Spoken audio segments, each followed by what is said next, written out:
lovely people, and welcome to another video. Thank you so much for all the love on the last one. Honestly, I was literally so nervous to post that, but everybody's support just means so much, and it means that I'm like actually excited to continue doing this. And thank you for all the lovely comments with ideas and suggestions for future videos.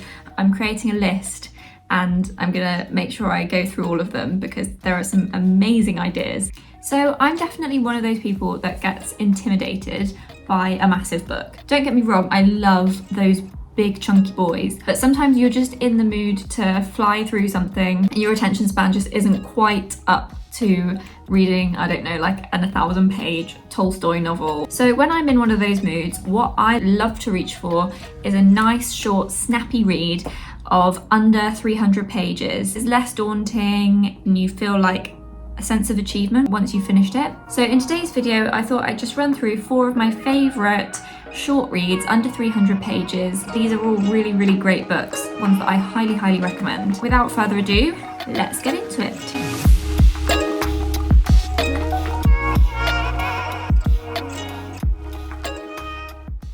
So first up, we have Before the Coffee Gets Cold by Toshikazu Kawaguchi. In a small back alley in Tokyo, there is a cafe which has been serving carefully brewed coffee for more than 100 years. But this coffee shop offers its customers a unique experience, the chance to travel back in time. The premise behind this one really drew me in. I just love the idea of a coffee shop that lets you time travel. I just think that's so interesting and cute, and I just love it. Now, it actually really surprised me. I was expecting it to be maybe a bit more sci-fi, considering there's time travel, but actually it's really just a touching, heartfelt read about relationships. It sort of explores the question of, if you had the ability to travel back in time, who would you go to visit? What would you do? What would you say? Would you do anything different? It's more of a kind of philosophical exploration of that question than a sci-fi action book about going back in time. So this was a really moving book. It did actually have me in tears at points. The author has actually since brought out a sequel called, I believe, Before the Coffee Gets Cold, Tales from the Cafe, I think. And I really want to read that one because I love this one so much. I've just realised that 3 out of 4 of these books are Japanese books. Can you tell that I love Japanese fiction with all my heart? So this next one is one of my favourite books, and it is Convenience Store Woman by Sayaka Murata. Kiko doesn't fit in. She's 36 years old, she's never had a boyfriend, and she's been working in the same convenience store for 18 years. Her parents wish she'd get a better job. Her friends wonder why she won't get married. But Kiko knows what makes her happy, and she's not going to let anyone take her away from her convenience store. I love this. It's really short. It's only 160 pages, so you'll literally just fly through it. It's also a really engaging read. It's very easy to read, which is really good if you're in a bit of a reading slump and you just want something quick to pick up. It's quirky, it's unique, it's cute, but it's actually got this really independent female protagonist who I think is a really interesting take on a lot of feminist principles. While it's humorous, it's got quite a deadpan humour, it's also an interesting exploration of society, which I think is a common theme with Sayaka Murata's books.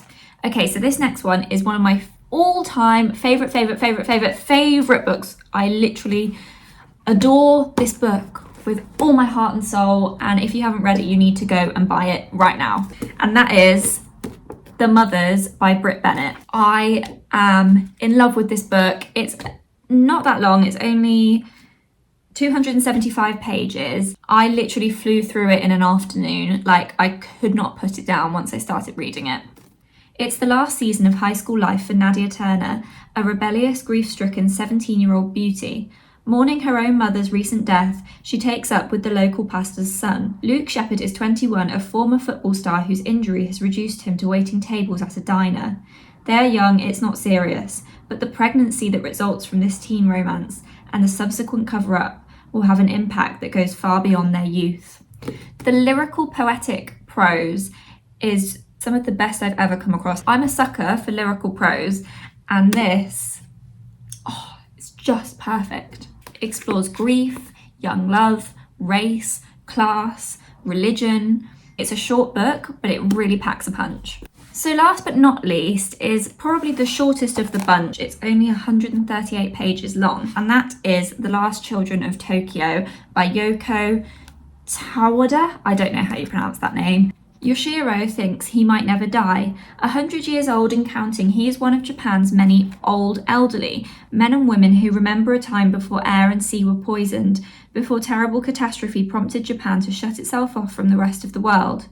Yoshiro may live for decades yet, but he knows his beloved great-grandson, born frail and prone to sickness, might not survive to adulthood. This is such an interesting concept. So it's set in a post-apocalyptic world where all of the children are born sick and frail, but the elderly are really fit and healthy. So I think this is a really beautiful book. It's really gorgeously written, and it's some of the most interesting kind of language play that I've come across. It's quite difficult to read at times because obviously that concept of children being frail and the elderly being healthy, it kind of goes against our entire moral code, the way that we like as a species function to look after children and make sure that they're healthy and okay. It's a really beautiful book though. While it's quite hard to read, I flew through it because it's so short and it's written in a very accessible way, which I enjoyed. So yeah, those are 4 of my favourite little short reads. I highly recommend all 4 of them if you're looking for something just quick to fly through. So yeah, let me know in the comments if you've read any of these and what you thought. I'm always up for short book recommendations because I just love short books.